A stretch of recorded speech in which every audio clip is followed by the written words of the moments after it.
Imagine this. You're sitting down in your desk, studying, working on your business, or doing something very important. You're in the zone. You have your phone on the corner of your desk, and you get a notification. It's a message from a friend. He's asking a simple, innocent question that he's just wondering. So you choose to reply. It won't take but 10 seconds for you to reply. Pick up the phone. So that's you reply. Those 10 seconds now turned into 10 minutes of scrolling. You realize that you lost your focus. I actually I deleted social media a while back. I haven't been probably social media free for around 6 months, I would say. Maybe longer. I lost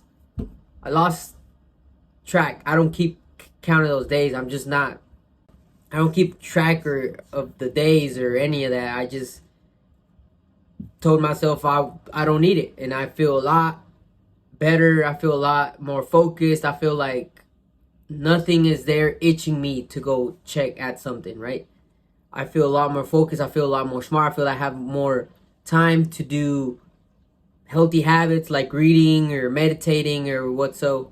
So let me tell you why I believe social media is the root of all evil. So social media is known to connect people, right? It's known to connect people. It's to be social, right? People call it. That's why it's called social media. People are social through it.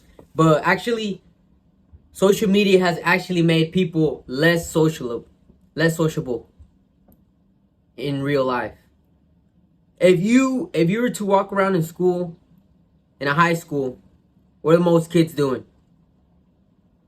They have their eyes glued on their phone and their headphones in. They're living this virtual world. They're in that virtual world. They don't talk to the people around them. They don't even know half the time what's going on around them. They're in a whole different world. So, is social media really to be social?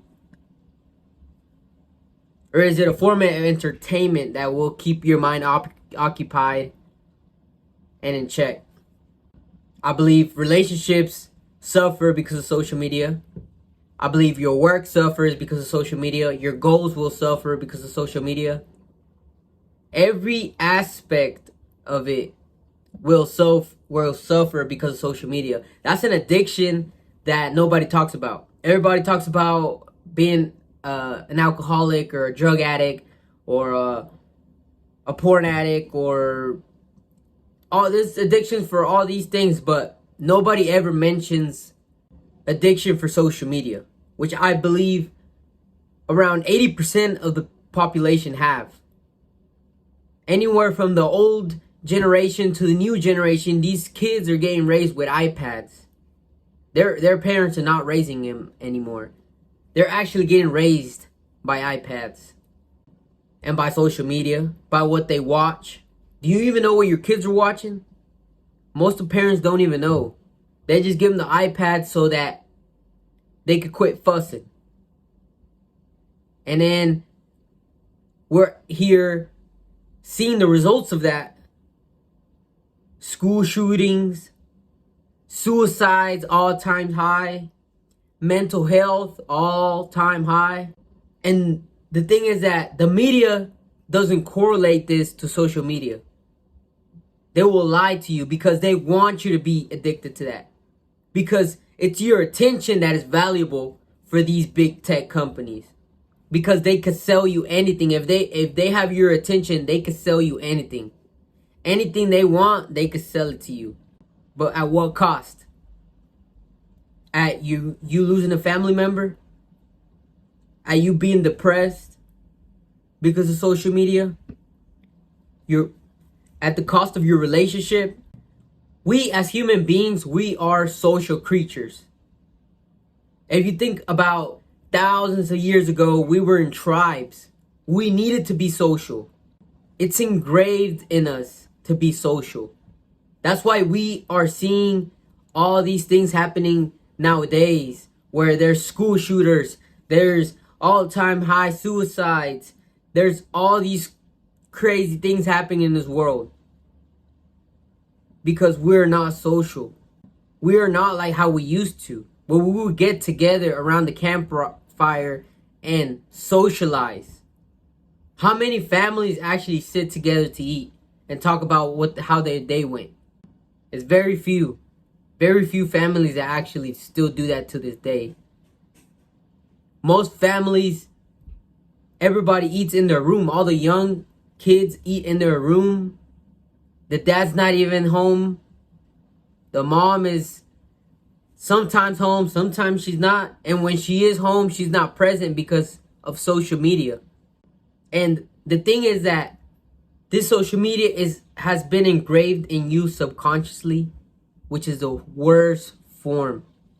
Because it gets engraved in you so bad subconsciously that you don't even realize what you're doing. You're picking up your phone without you consciously knowing that you're actually picking it up. Next thing you're doing, you're scrolling subconsciously. You're not conscious of you scrolling through TikTok.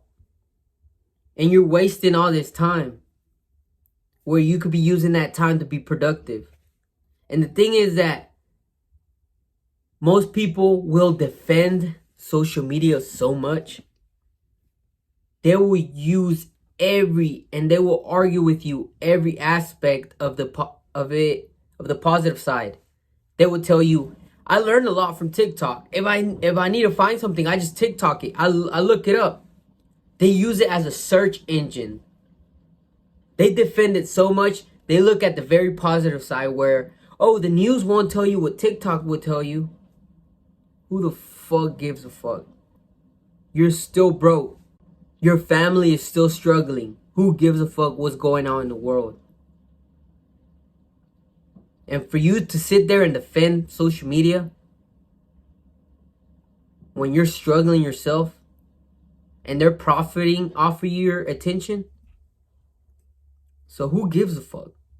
There was a recent study that showed that in 2015, they did a study where they tested the attention span of the average human being nowadays, which is 8 seconds.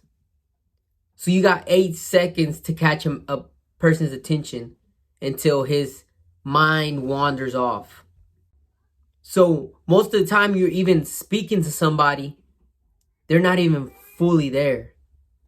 Or if the conversation goes on any longer, you start noticing that they're not fully focused because of their attention span.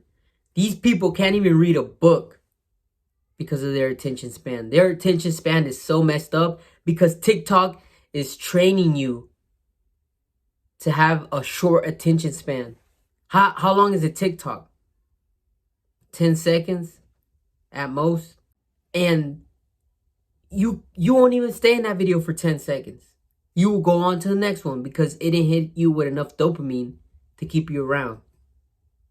And it's training your brain to only focus on certain things for a certain amount of seconds. You will terribly mess up your mental health like that. You will not be able to have a fully engaged conversation with anybody with that attention span. And you need to do something about this. You need to get rid of social media. I'm going to give you an actionable step and remove it. What is the reason for you to have it? To post stuff and show off things to people that you don't even care? If you were to die tomorrow, everything you post to show off to those people, they wouldn't even care. You know what they would say? They would be like, oh, that sucks. He died. And they will keep going on with their life like nothing happened. They might be in suspense and they'll be surprised for a couple minutes when they find out. But then they'll go on with their life. There's no need for you to be on social media. Unless you are using it as a business and you're actually making money off of it, that's where I would say yes. You're building your personal brand on it, go ahead. You're becoming a producer and not a consumer. But if you're a consumer and you're consuming all this and you're selling your attention span through the shorts or TikToks that you watch, you should not be doing that. Your relationship with your family or your girlfriend, your boyfriend would actually improve once you get rid of social media. You will be more present in places. And remember, in order to become great, you gotta stay disciplined and make that discipline constant. And like always, stay in the grind.